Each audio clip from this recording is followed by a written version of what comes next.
नमस्कार, मैं doctor Amit Kesarwani, founder and director अनुसंधान एकेडमी सिविल लाइन्स। आप सब लोगों का अनुसंधान एकेडमी की यूट्यूब चैनल पे हार्दिक स्वागत व अभिनंदन करता हूँ। स्टूडेंट्स एंड फॉलोअर्स, आज जिस टॉपिक पे हम डिस्कस करने जा रहे हैं वो सुप्रीम कोर्ट है। सुप्रीम कोर्ट जो कि भारतीय संविधान का संरक्षक है।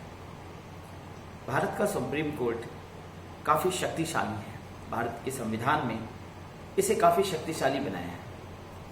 क्यों? किस संदर्भ में? भारत में लोकतांत्रिक प्रणाली की स्थापना हुई, देश की आजादी हुई, संविधान लिखा गया। इस संविधान के तहत भारत में रूल ऑफ लॉ लागू हो गया, कानून का शासन, संविधान का शासन होता है। भारत में जो संविधान में कहा गया उसके अकॉर्डिंग चलना है। अब भारत के संविधान में बहुत सी बातें वर्णित हो गई। प्रस्तावना में ही कह दिया गया, हम भारत के लोग भारत को एक संपूर्ण प्रभुत्व संपन्न समाजवादी पंथनिरपेक्ष लोकतंत्रात्मक गणराज्य बनाना चाहते हैं। अभी कुछ बातें जो स्थिर हैं, इनके तहत भारत में शासन किया जाएगा। भारत का स्वरूप स्पष्ट हो जाता है। संविधान में यह बात कहा गया कि संविधान में बदलाव हो सकता है, परंतु ऐसा बदलाव नहीं हो सकता जो कि भारत के संविधान की प्रस्तावना को रूपांतरित कर दे, यानी जो आत्मा है उसको चोटिल कर दे। भारत के संविधान के प्रस्तावना को चोटिल नहीं किया जाएगा। ऐसे बदलाव नहीं होगा कि प्रस्तावना में चेंजेस हो सके। जैसे प्रस्तावना में अगर धर्मनिरपेक्ष कहा गया है तो अब भारत में धर्मनिरपेक्ष ही संदर्भ में भारत को देखा जाएगा। कोई भी सरकार, कोई भी शासन व्यवस्था कायम हो जाए, परंतु धर्मनिरपेक्षता कायम रहे। अब ऐसे में कोई ऐसी शासन व्यवस्था आई जिसने भारतीय स्वरूप को बदलना चाहा, यानी भारत के स्वरूप को चेंज करना चाहा, भारत में धार्मिकता को लाना चाहा, हिंदू धर्म को स्थापना करना चाहा। मान लीजिए एक ऐसी सरकार जो फुल मेजॉरिटी में, जो जैसा चाहे वैसा बिल पास करती है और वो हिंदू भाव से प्रेरित है। ऐसे में उस सरकार द्वारा एक बिल लाया जाता है जिसमें भारत को हिंदू राष्ट्र घोषित करने के संबंध में वक्तव्य। बिल लोकसभा से पारित हो गया और भारत हिंदू राष्ट्र होगा, यह कहा गया। राज्यसभा में भी गया और राज्यसभा से भी यह बिल पारित हो गया कि राज्यसभा द्वारा भी भारत हिंदू राष्ट्र होगा। इसके बाद राष्ट्रपति की बात आती है दस्तखत करने के लिए। कई बार ऐसा देखा गया कि राष्ट्रपति रूलिंग पार्टी के तहत पसंद का व्यक्ति ही सेलेक्ट होता है। एक प्रकार से राष्ट्रपति के ऊपर रूलिंग पार्टी का दबाव दिखाई देता है। और मान लीजिए राष्ट्रपति ने भी रूलिंग पार्टी के पक्ष में दस्तखत कर दिया और एक ऐसा बिल पास हो गया जिसमें भारत को धर्म की ओर झुका हुआ देखा गया, किसी धर्म के दृष्टिकोण से बनाया गया बिल था और भारत धर्मनिरपेक्ष से हटकर हिंदू धर्म पर आधारित हो गया। जैसा कि बहुत से अन्य देश कहते हैं वी द इस्लामिक कंट्री, वैसे ही भारत वी द हिंदू कंट्री हो जाए। तो बिल पास हो सकता है, बिल्कुल पास हो सकता है और संसद के तीनों स्तरों से पारित भी हो सकता है, राज्यसभा, लोकसभा और राष्ट्रपति द्वारा दस्तखत होकर।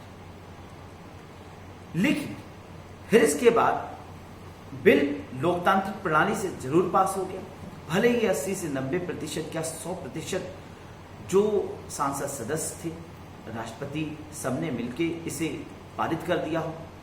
लेकिन ऐसा बिल जो भारत की प्रस्तावना को चोटिल करता है, प्रस्तावना में जो वर्णित है, हम भारत के लोग भारत को एक संपूर्ण प्रभुत्व संपन्न धर्मनिरपेक्ष, प्रभुत्व संपन्न धर्मनिरपेक्ष, जो धर्मनिरपेक्ष वर्ड जोड़ दिया, इसके विरोध में ये बिल बन गया। तो ये बिल चैलेंज के लिए सुप्रीम कोर्ट के पटल पर रखा जाएगा। सुप्रीम कोर्ट इस बात की विवेचना करेगा, समीक्षा करेगा। क्यों करेगा? क्योंकि सुप्रीम कोर्ट संविधान का संरक्षक है। सुप्रीम कोर्ट संविधान का गार्जियन है।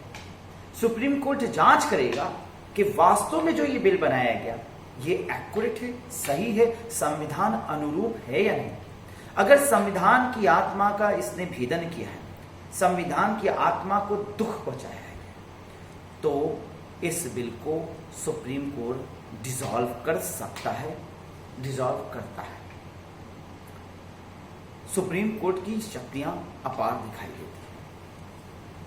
यानी लोकतांत्रिक प्रणाली से हुआ बिल, लोकतांत्रिक प्रणाली से पास हुआ बिल राज्यसभा लोकसभा से पारित हो जाने के बाद राष्ट्रपति के मुहर से लगा बिल देश की रिप्रेजेंटेटिव्स के द्वारा बनाया गया बिल केवल सुप्रीम कोर्ट के द्वारा डिसॉल्व हो सकता है। सुप्रीम कोर्ट की जजेस उसे डिसॉल्व कर सकते हैं। इस प्रकार से सुप्रीम कोर्ट की शक्ति यहीं पर स्पष्ट हो जाती है। क्या ऐसा कभी हुआ? हाँ, ऐसा हुआ। कुछ ही समय पहले राष्ट्रीय न्यायिक परिषद के संबंध में एक बिल पास होता है। इस बिल में लोकसभा, राज्यसभा और राष्ट्रपति यानी संसद के माध्यम से इस बिल में कहा गया कि जजेस की नियुक्ति के संबंध में जो बहुत पहले से अंग्रेजों के समय से चले आ रहे कॉलेजियन सिस्टम है उसमें बदलाव होना चाहिए। अभी तक जो सिस्टम चला आ रहा है उसके अकॉर्डिंग जजेस की नियुक्ति सुप्रीम कोर्ट जजेस ही करते हैं, यानी जज ही जज का सिलेक्शन करते हैं। इसमें कई बार यह देखा गया कि ट्रांसपेरेंसी का अभाव रहता है। अतः जिन वकीलों ने या जिन जूनियर जजेस ने सीनियर जजेस की चाटुकारिता की है, उनकी फेवरिंग किया है, उनका सिलेक्शन जज के रूप में हो जाता है। और ये होते हुए भी देखा गया, परंतु प्रमाणिकता नहीं कहा जा सकता, लेकिन ये देखा गया कि अक्सर इसमें ट्रांसपेरेंसी की कमी रहती है। इस हेतु एक लोकतांत्रिक प्रणाली होनी चाहिए जिसमें जजेस ही जजेस की नियुक्ति ना करके कोई अलग पैनल बनाया जाना चाहिए। इस पर फिर राष्ट्रीय न्यायिक परिषद का एक बिल पास होता है जिसमें इसकी अध्यक्षता, इस न्यायिक परिषद की अध्यक्षता प्रधानमंत्री द्वारा और अन्य सदस्यों के रूप में प्रधानमंत्री, नेता विपक्ष, सुप्रीम कोर्ट के चीफ जस्टिस और प्रधानमंत्री द्वारा दो अन्य व्यक्ति। इस दृष्टिकोण से देखा जाए तो प्रधानमंत्री और उनके द्वारा सुझाए गए दो अन्य व्यक्ति से मिलाकर तो 3 व्यक्ति ऐसे हो जाते हैं जो 5 में से 3 का बहुमत हो जाएगा तो वो सुप्रीम कोर्ट का जज बन जाए। इसके बाद नेता विपक्ष भी हो सकता है अपनी फेवरिंग के जज के लिए प्रबंध करें। कई बार ऐसा भी देखा गया कि जो कई बार क्या अक्सर ये है कि जो सांसद हैं उनके खिलाफ बहुत से मुकदमे चल रहे हैं और रूलिंग पार्टी के पक्ष में वो फेवर करते हैं ताकि रूलिंग पार्टी उन्हें बचाए, उनके साथ भी हो सकते हैं। अतः ऐसी दृष्टिकोण से ऐसे जजेस का ही सिलेक्शन करने का उचित विचार या मन में विचार आ सकता है जो उनके फेवर या जिनके अधीन उनके मुकदमे हो। अब चीफ जस्टिस अकेला पढ़ सकता है और उसकी बातें कहने के बाद भी उसकी वोट डिसाइड नहीं होगा और इस प्रकार से ये देखा जा सकता था कि ऐसे जजेस सिलेक्शन हो सकते हैं जो कि सांसद सदस्यों, विशेष रूप से लीडर्स द्वारा अब सेलेक्ट हो। तो ये तो एक प्रकार से देखा जाए तो ज्यादा बड़ी हानि होती हमारे जुडिशरी सिस्टम का। इसलिए सुप्रीम कोर्ट ने इस बिल को, जो कि राज्यसभा, लोकसभा और राष्ट्रपति द्वारा पारित हो चुका था, इस बिल को डिसॉल्व कर दिया, यह कहते हुए कि इससे न्यायपालिका कार्यपालिका का हस्तक्षेप होगा और सत्य सा प्रतीत होता है। इस प्रकार से यह स्पष्ट हो जाता है कि सुप्रीम कोर्ट की शक्ति बहुत अनंत है। सुप्रीम कोर्ट एक बहुत शक्तिशाली संस्था है। सुप्रीम कोर्ट बहुत सशक्त है और भारत में सुप्रीम कोर्ट संविधान का संरक्षक है। अतः कितना भी कार्यपालिका चाह ले परंतु वह अपने मन का हमेशा नहीं कर सकता। अगर कहीं से भी ऐसा दुष्प्रेरणा दिखेगा जो संविधान को आघात पहुंचा रहा होगा, संविधान की मूल प्रस्तावना को चोट पहुंचा रहा होगा, तो सुप्रीम कोर्ट उसकी रक्षा करेगा। सुप्रीम कोर्ट संविधान के हर एक एस्पेक्ट की बारीकी से अध्ययन करेगा। संविधान की प्रस्तावना में लिखे गए 88 शब्द क्या कहे गए हैं हम भारत के लोग भारत को एक संपूर्ण प्रभुत्व संपन्न समाजवादी पंथ निरपेक्ष लोकतंत्रात्मक गणराज्य बनाने के लिए तथा उसके समस्त नागरिकों को सामाजिक आर्थिक राजनीतिक न्याय विचार अभिव्यक्ति विश्वास धर्म और उपासना की स्वतंत्रता प्रतिष्ठा और अवसर की समता प्राप्त कराने के लिए तथा उन सब में व्यक्ति की गरिमा और राष्ट्र की एकता और अखंडता सुनिश्चित करने वाली बंधुता बढ़ाने के लिए दृढ़ संकल्पित होकर आज तारीख 26 नवंबर 1949 मिति मार्गशीर्ष शुक्ल सप्तमी संवत 2006 विक्रमी को एतत् द्वारा इस संविधान को अंगीकृत अधिनियमित एवं आत्मार्पित करते हैं। अब ये जो प्रस्तावना में 88 शब्द हैं, 88 शब्दों में बदलाव नहीं होगा। वैसे तो प्रारंभ में जब संविधान बना तो संविधान में बदलाव की बात रखी गई थी, लेकिन सन 1976 में 42वां संविधान संशोधन के तहत संविधान की प्रस्तावना में 3 शब्द जोड़े गए और 85 से इसे 88 कर दिया गया। लेकिन यह स्पष्ट कर दिया गया कि अब कभी भी इसमें कोई बदलाव नहीं होगा और संविधान की प्रस्तावना में कोई बदलाव ना होगा, ना कोई शब्द हटाया जाएगा, ना ही कोई शब्द जोड़ा जाएगा। हाँ, संविधान में बदलाव हो सकता है, यानी किसी भी एक्ट में, किसी भी आर्टिकल में अनुच्छेद में चेंजेस हो सकता है या अनुच्छेद में और बढ़ाए जा सकते हैं, बातें जोड़ी जा सकती हैं। लेकिन यह स्पष्ट कर दिया गया कि बढ़ाया जा सकता है आर्टिकल्स में, लेकिन ऐसा कोई भी बदलाव नहीं होगा जो कि आत्मा को चोटिल करते।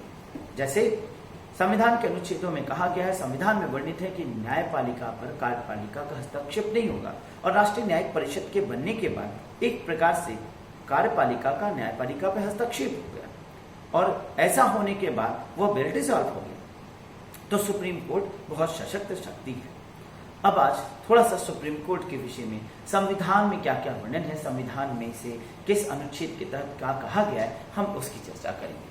तो सबसे पहले चर्चा करते हैं आर्टिकल नंबर 124 की। आर्टिकल नंबर 124 कहता है कि भारत में एक सर्वोच्च न्यायालय होगा, उसके गठन और उसकी स्थापना की जाएगी। इसके बाद आर्टिकल नंबर, हम मुख्य आर्टिकल्स की चर्चा करेंगे।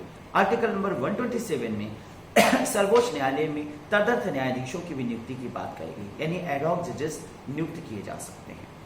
एडहॉक जजेस का मतलब हो गया ऐसे जजेस जो सर्वोच्च न्यायालय में तदर्थ न्यायाधीश की नियुक्ति की व्यवस्था का मतलब है तदर्थ न्यायाधीश की नियुक्ति मुख्य न्यायाधीश के द्वारा राष्ट्रपति के द्वारा होगा, जो कि अतिरिक्त संबंधित मुकदमों का अध्ययन कर सकेंगे, यानी उस पर निपटारे के लिए। क्योंकि ये देखा गया सुप्रीम कोर्ट में बहुत से ज्यादा केसेस पेंडिंग है, तो उन केसेस को पेंडिंग करने के दृष्टिकोण से, उसको सॉल्व करने के दृष्टिकोण से एडहॉक जजेस लगाए जा सकते हैं। आर्टिकल नंबर 129 में कहा गया कि सर्वोच्च न्यायालय एक अभिलेखीय न्यायालय होगा। That means supreme court to be a record क्यों? क्योंकि सुप्रीम कोर्ट द्वारा जो भी कहा जाएगा वो एक अभिलेख के रूप में साबित होगा। वो जो कह देंगे, जो उनके वर्डिक्ट होंगे, डिसीजंस होंगे, वो आने वाले सभी मुकदमों के लिए एक माइलस्टोन साबित होंगे। यानी सुप्रीम कोर्ट ने अगर कोई बात कहा है तो वो माइलस्टोन हायर कोर्ट और डिस्ट्रिक्ट कोर्ट्स यानी सभी समस्त प्रकार के लोअर कोर्ट्स में उसे माइलस्टोन के रूप में प्रयोग किया जा सके।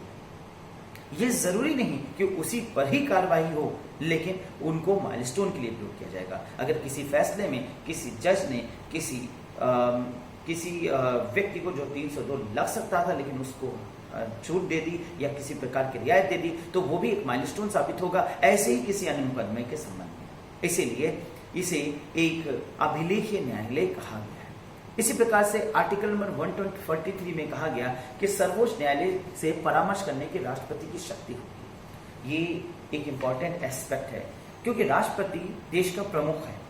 संविधान में कहा गया कि राष्ट्रपति देश का एक प्रमुख है, मुखिया है और राष्ट्रपति सारे फैसले लेगा देश के कल्याण के लिए, अभिवृद्धि के लिए।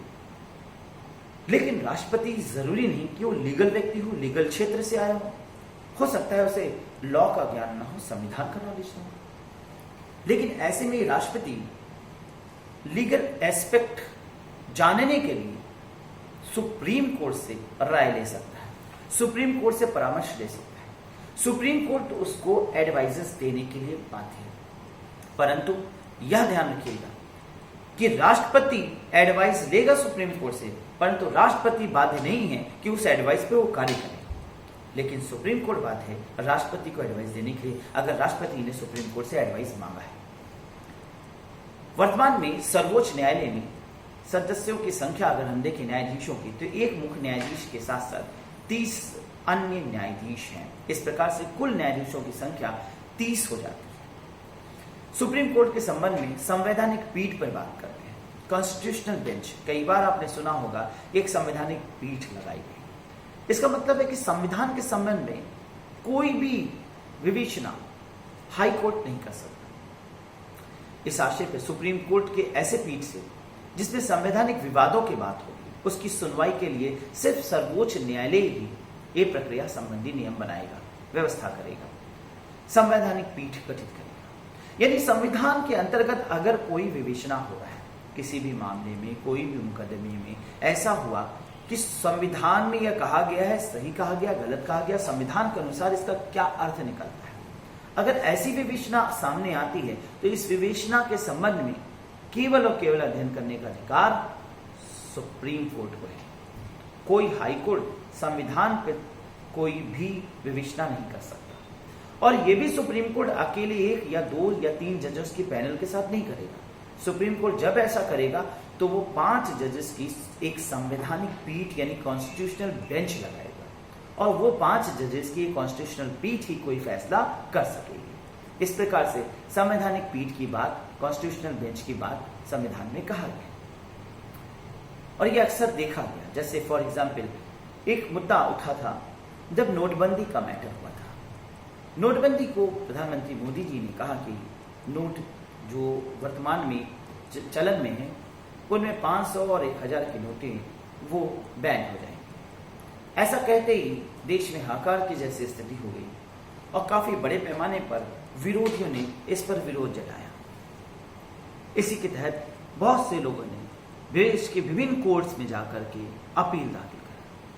विपक्ष ने हर हाई कोर्ट में जाकर प्रयास किया अपील करने की। दिल्ली को हाई कोर्ट से लेकर इलाहाबाद हाई कोर्ट तक और तमाम हाई कोर्ट्स में अपील किया गया कि ये संविधान का उल्लंघन हो रहा है। अपील किया गया कि ये इकोनॉमिक बैंड एक प्रकार से हमारे राइट्स का, मूल अधिकारों का हनन हो रहा है और मूल अधिकारों का हनन हो रहा है, अतः इस प्रकार संविधान इसकी व्याख्या करे।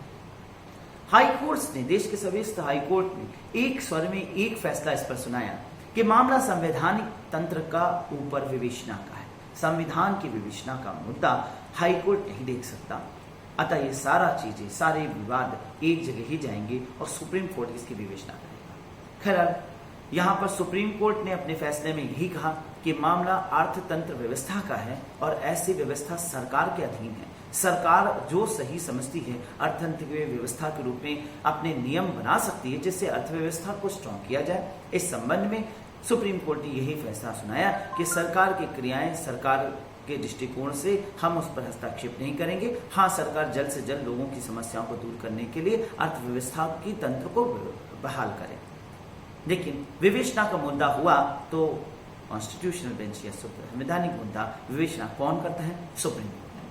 अब बात करते हैं न्यायाधीशों की योग्यता। सुप्रीम कोर्ट के न्यायाधीशों की योग्यता क्या होती है? तो न्यायाधीशों की योग्यता, न्यायाधीशों के नियुक्त होने के लिए ये कहा गया है कि वही व्यक्ति न्यायाधीश बन सकता है जिसकी आयु 65 वर्ष से कम हो, यानी सुप्रीम कोर्ट के जज बनने के लिए आयु 65 वर्ष से कम हो। दूसरा, वो भारत का नागरिक हो। तीसरा, वह किसी उच्च न्यायालय अथवा 2 या 2 से अधिक न्यायालयों में लगातार कम से कम 5 वर्ष तक न्यायाधीश के रूप में कार्य कर चुका हो। लगातार 5 वर्ष तक न्यायाधीश के रूप में कार्य कर चुका हो। तो अगर वो किसी भी उच्च न्यायालय में 5 वर्ष तक हाई कोर्ट में जज रहा है तो वो सुप्रीम कोर्ट के जज के लिए एप्लीकेंट माना जाएगा, एलिजिबल माना जाएगा। लेकिन यदि ऐसा नहीं तो किसी उच्च न्यायालय या ऐसे 2 या अधिक न्यायालयों में लगातार कम से कम 10 वर्ष तक अधिवक्ता रह चुका हो, यानी उसने लीगल एडवोकेसी की हो, एज ए रजिस्टर्ड उसने एडवोकेसी किया हो, एडवोकेट हो, तो उसे भी वैध माना जाएगा। एक और अन्य बात भी रखी गई कि राष्ट्रपति की दृष्टि से, यानी has been in the vision of the president, in the opinion of the president, राष्ट्रपति की दृष्टि से कानून का उच्च कोटि का ज्ञाता हो। तो he should be a distinguished jurist, यानी उसे नॉलेज हो। अब राष्ट्रपति चाहे तो किसी को भी सुप्रीम कोर्ट का जज नियुक्त कर सकता है अगर वो ऐसा समझता है कि ये व्यक्ति जुडिशरी का अच्छा नॉलेज रखता है। अब सुप्रीम कोर्ट के वेतन भत्ते, उनके जजेस की उनकी सुविधाएं इत्यादि सैलरीज पर चर्चा करेंगे। तो संविधान के आर्टिकल नंबर 125 के अनुसार सुप्रीम कोर्ट के न्यायाधीशों को ऐसे वेतन दिए जाएंगे जो संसद विधि द्वारा निर्धारित करे या वेतन और भत्ते भारत की संचित निधि से दिए जाएंगे। यानी पहली बात तो संसद इस पर निर्धारित करेगा, संसद इस पर निर्धारण करेगा कि इनकी वेतन भत्ते कितने होंगे, इनॉलमेंट्स वगैरह क्या होंगे, सब कुछ संसद डिसाइड करेगा। यानी संसद कम भी कर सकता है, संसद ज्यादा भी कर सकता है, संसद इसे घटा बढ़ा सकता है, संसद का डिसीजन के अनुसार ये बढ़ेंगे घटेंगे। लेकिन यहाँ ये ध्यान रखने की बात है कि किसी भी प्रकार का कोई भी संशोधन जो कि सुप्रीम कोर्ट के जजेस की शक्तियों या वेतन के संबंध में कटौती हो रही होगी, वो उस समय जो जजेस हैं उनके ऊपर प्रभावी नहीं होगा। यहाँ पर एक बात और कही गई है कि संसद विधि द्वारा निर्धारित करेगा, लेकिन ये वेतन भत्ते भारत की संचित निधि से दिया जाएगा, कंसोलिडेटेड फंड से दिया जाएगा। अब प्रश्न होता है कि कंसोलिडेटेड फंड क्या है, संचित निधि किसे कहते हैं? संचित निधि साधारण शब्दों में आपको समझाना चाहूंगा, अंठी का पैसा। अंठी का पैसा जैसे ग्रामीण के क्षेत्र के बहुत से लोगों को आप देखते हैं कि वो अपने धोती में एक किनारे गांठ बांधते हैं और पैसे को छिपा कर रखते हैं। तो इस प्रकार से वो उसे बड़ी मुश्किल की स्थिति में, यानी जब बहुत जरूरत होती है तो खर्च करते हैं। यानी ये कह सकते हैं कि एक ऐसा रकम जो विशेष रूप से सर्वप्रथम निकाला जाता है। इसी प्रकार देश में जो आय होती है उसमें सर्वप्रथम संचित निधि में ही आय को पहले डाला जाता है, फिर अन्य मदों में खर्चे को रखा जाता है। तो संचित निधि यानी सबसे ज्यादा प्रिजर्व कंसोलिडेटेड फंड है। इसमें कटौती जल्दी नहीं की जाएगी, किसी भी दशा में कोई कटौती नहीं की जाएगी। लेकिन यह ध्यान रखिए, जो मैं अब आपको बताने जा रहा हूं, कई बार यह प्रश्न पूछा गया है, वित्तीय संकट काल में, वित्तीय संकट काल यानी जब भारत में ऐसी इमरजेंसी लगी हो, जो इकोनॉमिक इमरजेंसी हो या फाइनेंस इमरजेंसी हो, इस समय सुप्रीम कोर्ट के जजेस की सैलरी और इनॉलमेंट्स में कटौती की जा सकती है। यानी वित्तीय संकट काल को छोड़कर उनके वेतन में कोई कटौती कभी नहीं की जाएगी। तो वित्तीय संकट काल में ही कटौती की जाएगी। ये प्रश्न कई बार पूछा गया और स्टूडेंट्स ने इसका कई बार गलत जवाब दिया। लोगों को लगता है कि नहीं, सुप्रीम कोर्ट के जजेस के संबंध में या राष्ट्रपति के संबंध में, किसी के संबंध में वित्तीय संकट काल में कोई कटौती नहीं होगी, लेकिन ऐसा नहीं है। वित्तीय संकट काल में सुप्रीम कोर्ट के जजेस की सैलरी में कटौती हो सकती है। कितनी सैलरी होती है सुप्रीम कोर्ट के जजेस की? इस संबंध में सुप्रीम कोर्ट के मुख्य न्यायाधीश की सैलरी 2.80 लाख यानी 2.80 लाख रुपए, यानी 3 लाख में 20,000 कम, ऐसे याद रखिएगा। 2.80 लाख प्रति माह निर्धारित किए जाते हैं। और अन्य न्यायाधीश यानी कि अन्य 30 न्यायाधीश, उनकी सैलरी होगी 2.50 लाख यानी 2.5 लाख रुपए प्रति माह वेतन प्राप्त होगा। इसके अतिरिक्त न्यायाधीशों को निवास स्थान दिया जाएगा, मासिक भत्ता दिया जाएगा, यात्रा भत्ता दिया जाएगा, मनोरंजन भत्ता, स्टाफ कार इत्यादि भी प्राप्त हो। अब यहाँ प्रश्न उठता है कि इस प्रकार से तो इन्हें बहुत ज्यादा सुविधाएं दिया जा रहा है, क्यों ऐसा दिया जा रहा है? क्योंकि जाहिर सी बात है, सुप्रीम कोर्ट का जज ऐसे फैसले लेता है जिससे राष्ट्र निर्माण हो सकता है और राष्ट्र के दृष्टिकोण से इनसे फैसले बहुत इंपॉर्टेंट है। ऐसी दशा में इनके पास किसी प्रकार की कोई कमी महसूस ना होनी चाहिए। ऐसे में इनको प्रिजर्व रखा जाता है। इनको किसी प्रकार की कमी होगी तो हो सकता है ये मानवीय भाव से प्रेरित होकर किसी प्रकार का गलत स्टेप, करप्शन जैसी चीजों में लिप्त हो सकते हैं। अतः इनकी आवश्यकताओं की पूर्ति होना बहुत जरूरी है। इसलिए सुप्रीम कोर्ट के जजेस के लिए इतनी सारी सुविधाएं बनाई गई हैं, इन सुविधाओं से युक्त कहा गया है। यहाँ पे मैंने आपको सुप्रीम कोर्ट के जजेस के संबंध में इन डिटेल पूरा एनालिसिस किया। सुप्रीम कोर्ट के जजेस बहुत इंपॉर्टेंट एस्पेक्ट से हैं। सो आपको यहाँ मेरा वीडियो जाहिर से अच्छा लगा होगा। अच्छा लगे तो कमेंट जरूर करिएगा। हो सके तो आप ज़्यादा से ज़्यादा अपने विचार कमेंट में लिख के भेजिए, जिसमें कुछ और भी संशोधन, कुछ नया कमेंट या कुछ और भी बातें जो भी मैं आपसे अध्ययन पाऊँ तो उसको मैं और सुधार करके अपने नए वीडियोज़ में रखूँ। फिर मिलेंगे सर, आपसे आवाज नहीं नए आ रही वीडियो है। के साथ। नमस्कार, धन्यवाद।